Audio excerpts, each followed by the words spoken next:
मैं हैरान होता हूँ तलाश चौधरी साहब से। मैंने इनकी गुफ्तगू सुनी, मैंने फैसल वाडा की गुफ्तगू और वो अल्फाज सुने, मुझे बड़ा एहसास हुआ कि तरबियत ही नहीं दी शायद उनको। उन्होंने आर्टिकल 66 पढ़ा नहीं है कि जजेस के कंडक्ट के बारे में, जजेस के बारे में अल्फाज तो हो सके तो वो सुनिएगा, तकरीरें सुनिएगा। यानी हद ये होती है आप किसी बात। किसकी तकरीर की बात कर रहे हैं? मैं फैसल वाडा की और तलाल चौधरी की जो पार्लियामेंट में की है उन्होंने, तलाल आर्टिकल 66 तलाल है तो चौधरी वह साहब की कौन सी, क्योंकि फैसल वाडा साहब तो मौजूद नहीं है, लेकिन तलाल चौधरी साहब की किस तकरीर की बात कर रहे हैं आप? आज की ये तकरीर की? मुझे खान साहब मैं एक गुजारिश करूं, मेरी गुजारिश करूं, मैं 11-12 मिनट की मेरी तकरीर है और जो भी ये साहब बात कर रहे हैं इन्हें कहें सुन लें। मैंने अदालत से दरगुजर का गुजारिश की है, मैंने अदालत से मैग्नेनिटी की बात की है, हाँ। मैंने अदालत से कहा है कि ये कानून जो है स्कैंडलाइज करने का, ये जो तौहीन अदालत का कानून, ये जो इस्तेमाल है, ये अब दुनिया में जो ख़त्म हो चुका है। तो गुजारिश ये है कि अदारों के दरमियान कोई रिफ्ट नहीं होनी चाहिए। मेरी 12 मिनट की तकरीर इन्हें सुना दे। मैं इसीलिए तलाल साहब इसीलिए पूछने लगा था उनसे, ऐसे ही मुंह उठा के आगे बातें करनी है तो मेरा ख्याल है ये करते रहे अपनी तकरीर, हकायक पे बात करें। मैं मेरा मतलब है फ्लोर ऑफ द हाउस मैंने बात की है, जिम्मेदार आदमी हूँ। मेरा मुंह उठा के पता नहीं कौन बात कर रहा है जी, इसने ये कर दिया। अभी सुनो तो सही ना, आप सुनी होती नहीं है, बात करने शुरू हो जाते हैं। पहले 12 मिनट की तकरीर सुनाए इसको, मैं अजहर साहब सुनाए ना, मैं इससे बात ही नहीं करना चाहता। ये जो भी है जी इसको तकरीर सुनाए, इसको तकरीर सुने, उसके बाद उस पे पूरा कोई मेरा एक फिक्रा निकाल के दिखा दे कि जिसमें ये शायबा भी हो कि वो गैर पार्लिमानी वर्ड है। कोई एक फिक्रा। मैं तलाल साहब ये चीज हमने तो जज साहिबान पे बात ही नहीं की। जी तलाल साहब मैं यही कह रहा हूँ, मेरा एक मिनट अजहर साहब एक मिनट, अजहर सिद्दीक साहब एक मिनट। तलाल साहब मेरा उनसे यही सवाल था, अगर आप मैं उनका वही उनसे जवाब देने लगा हूँ कि वो किस चीज़ पे एतराज़ कर रहे हैं, क्योंकि आपकी तकरीर मैंने भी सुनी है। मैं ये पूछने लगा हूँ कि आखिर वो किस चीज़ को पिन पॉइंट कर रहे हैं। अजहर साहब आप स्पेसिफिकली बताइए कौन से जुमले को आप पिन पॉइंट कर रहे हैं, कौन सी बात को पिन पॉइंट कर रहे हैं? सबसे पहली बात कि साकिब निसार साहब के ऊपर जिस तरह के अल्फाज इस्तेमाल किए, जाके जरा सुन लें, मैं दोहराना नहीं चाहता। फिर उन पर इल्जाम लगाया कि उन्हें पैगाम दिया। आपने स्पेसिफिकली इनसे पूछा किसने पैगाम दिया, कोई नहीं। मैं चैलेंज करता हूं इनको। और वजह क्या है कि ऑडियो वीडियो का धंधा जो है ना, वो इश्तियाक मिर्जा का केस नहीं पढ़ा इन्होंने। उसमें अरशद मलिक ने इतने इल्जाम लगाए थे, नैब कोर्ट में भागे थे कि हमने ऑडियो वीडियो पे बात ही कोई नहीं करनी है। और अगली बात बता दूं कि तौहीन अदालत का कानून मेरा आपका नहीं बनाया हुआ। आर्टिकल 204 आईने पाकिस्तान का हिस्सा है, वो किसी पार्लियामेंट के बारे में लफ्ज नहीं है। और कंटेम्प्ट ऑफ कोर्ट ऑर्डिनेंस जो है, ये इसी पार्लियामेंट ने ये सारा बैठकर वैसे मेरे ख्याल में अजहर साहब तलाल साहब को कंटेम्प्ट ऑफ कोर्ट के बारे में अच्छा खासा पता होगा। मेरे ख्याल में he is not the sort कि जिनको ना पता हो। उन्होंने तो he is been a victim of that ना, इनको तो पता है इस चीज का। नहीं देखे, मैं बताऊं आपको, अब उन्हें पता नहीं कि नाहल कैसे किया। भाई जब आपने अल्फाज, वो जो अल्फाज 5 जजेस के बारे में अल्फाज, मुझे तो याद है, मैंने तो इसलिए देखिए इनको तौहीन अदालत में सजा दी गई, उसकी वजह से नाअहल हुए। नवाज शरीफ ने आर्टिकल 62(1) के साथ आज भी जायदादें का सबूत नहीं दिए, इसलिए नाअहल। और ये सिर्फ खाली नवाज शरीफ की नाअहली नहीं है, बहुत से लोगों की। मेरा अजहर साहब सवाल ये है कि क्या अब अगर आप एक सेनेटर हैं, आप सेनेट के फ्लोर पे खड़े हुए हैं, आप वहां पे क्या अपनी राय का इजहार नहीं कर सकते? क्या एक पार्लियामेंटेरियन को इस बात का राइट नहीं है? कर सकते हैं, आप जजेस के कंडक्ट के बारे में बात नहीं कर सकते। अच्छा। आइन आर्टिकल 66 पढ़ लें।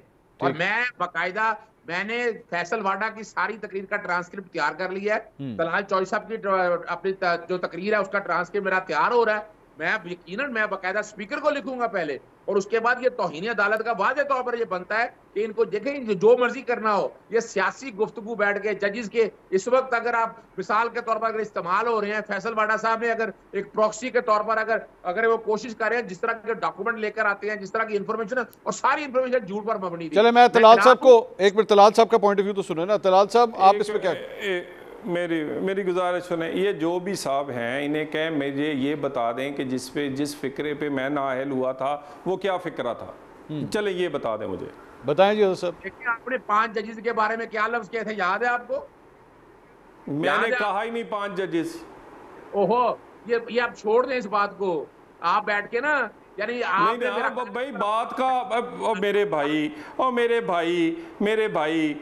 भाई अपनी बात आपको पता नहीं है, केस मेरा पता नहीं है ना, मैंने जजेस की बात की, पूरी मेरी तकरीर आज सारे नेशनल मीडिया पे आई है, किसी के अजहर साहब पहले बात सुन लें, नहीं की। अजहर साहब पहले बात सुन लें, पता नहीं मेरी बात। अजहर साहब पहले उनकी बात सुन लें। अजहर साहब एक मिनट, एक एक करके बात करें ना।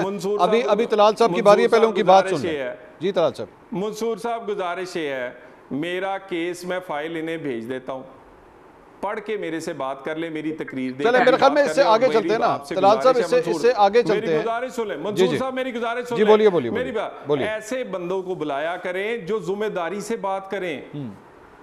मैं जिनकी जिम्मेदारी, जिन्हें पता ही नहीं है क्या, मैं क्या इनको जवाब दूं भाई? तलाल साहब, मैं इसलिए आपको तौहीन अदालत में सजा हुई है, तौहीन अदालत में सजा हुई है। सर वो तो अब खत्म होगी ना, वो सजा खत्म हो चुकी है। किस आपको पता ही नहीं मेरे केस का? मेरे केस का नहीं पता ना, आपको मेरी तकरीर का पता है। अच्छा चले, मैं आगे चलना चाह रहा हूँ सर। मेरी तकरीर का पता है। ओ भाई मेरे, आप पढ़ के आया करें, ये पढ़ के आया करें, ये पढ़ाई के बगैर ये एमी ओंग बुटोंग ना बोला करें, पढ़ के आया करें। अच्छा सर साहब, एक मुझे आगे चलने देना सर। तलाल साहब मेरा सवाल सुन लीजिए। अजहर साहब एक मिनट ठहरिएगा सर। तलाल साहब, एक और जो इंप्रेशन आया है वो आज जितने हुकूमती सेनेटर्स थे, आपने भी तकरीर की, आपके अलावा भी दीगर सेनेटर्स ने तकरीर की, उनका तमाम का फोकस जो है वो एक ही पॉइंट के ऊपर था, और वो था जुडिशरी के ऊपर, जजेस के हवाले से।